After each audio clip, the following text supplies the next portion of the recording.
Hello and welcome to Runkle of the Bailey. My name is Ian Runkle. I'm a Canadian criminal defense and firearms lawyer. Now, I had a different video planned for today, and I'm putting that one aside. And normally I try to keep this channel fairly apolitical, and I'm also putting that aside because right now I'm a little ticked off, and let's have a look at why. So there's an article that just hit today. It's from Brian Lilly. The title is Memo Shows Trudeau Knew Nova Scotia Gunmen Use Smuggled Guns. And this is with relation to the Order in Council that banned a wide swath of firearms that are very commonly used, particularly by sport shooters.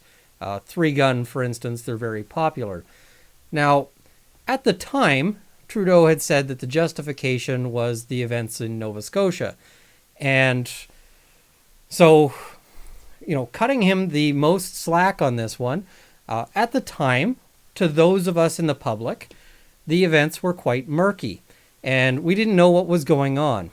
And so the assumption there is that maybe Trudeau didn't know what was going on because he said that this was put in place to prevent events like this. However, we've got a quote here from the memo. It says, "The RCMP has confirmed that the suspect did not have a firearms acquisition certificate," and this is fairly common. The RCMP and various other participants in the justice system often aren't aware that it's now a PAL as opposed to the FAC. So, and it's been a PAL since I've been a gun owner, which is a while now. And it details how he had illegally obtained firearms. So nothing that he did would have been stopped by any of the restrictions here. But he didn't tell us that he knew this. He hid this, in fact, because this is information that could have been provided. And in fact, it looks like they've prevented us from seeing it for a good long time. May 1st to, oh look, it's November 20th. That's most of the year that they've been sitting on this information. And, but they rushed ahead on the ban. So what this suggests is that Trudeau almost certainly wanted that ban ahead of time. And when he got this information that said, well, maybe your justification here is no good, it's BS, he decided to go ahead anyway, not telling us that he had this information and that he was hiding it. And there's all sorts of reasons why that gets my goat, but the biggest one, the one that just really sticks in my craw and really ticks me off here, and just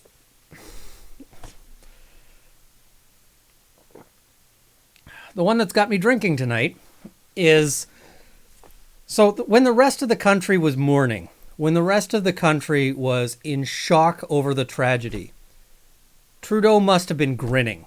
He must have been sitting in some office thinking, fantastic, this is my opportunity. And that's disgusting.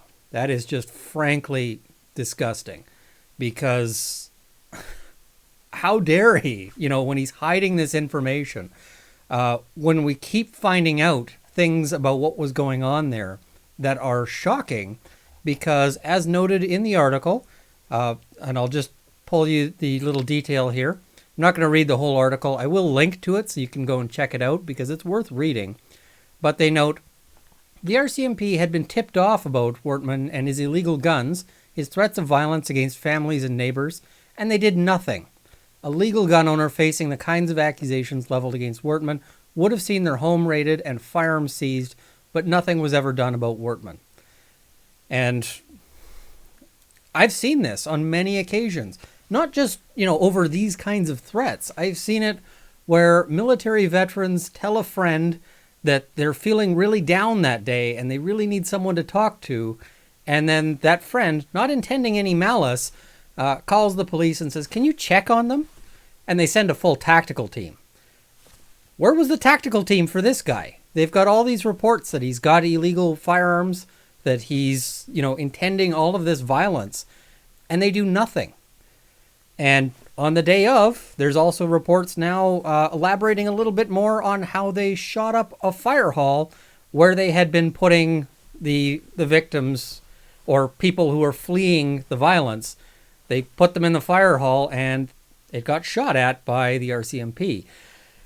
So this whole thing has been a giant disaster, and yet for Trudeau it's an opportunity. He said the same thing about COVID. You know, we've got people who are suffering, and Trudeau says, isn't this a wonderful opportunity?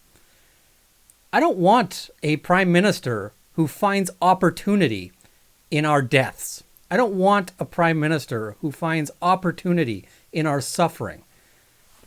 This disgusts me. It shocks me. And again, normally I try to, keep politics out of it. I don't have a whole lot of regard for most politicians. I'll be honest. On all sides of this field here, I don't have a whole lot of regard for most politicians. But it just astounds me, the gall of this guy, and how he keeps, how people keep cutting him a pass. That's the big thing, is people who really should know better, in my view, keep cutting him a pass and are willing to forgive whatever atrocities. And I'm not using that word lightly, because frankly, some of the stuff he's done, if he was a school teacher and he did some of the things that, that we know he did, but he just didn't get caught at the time, people would be demanding he be fired.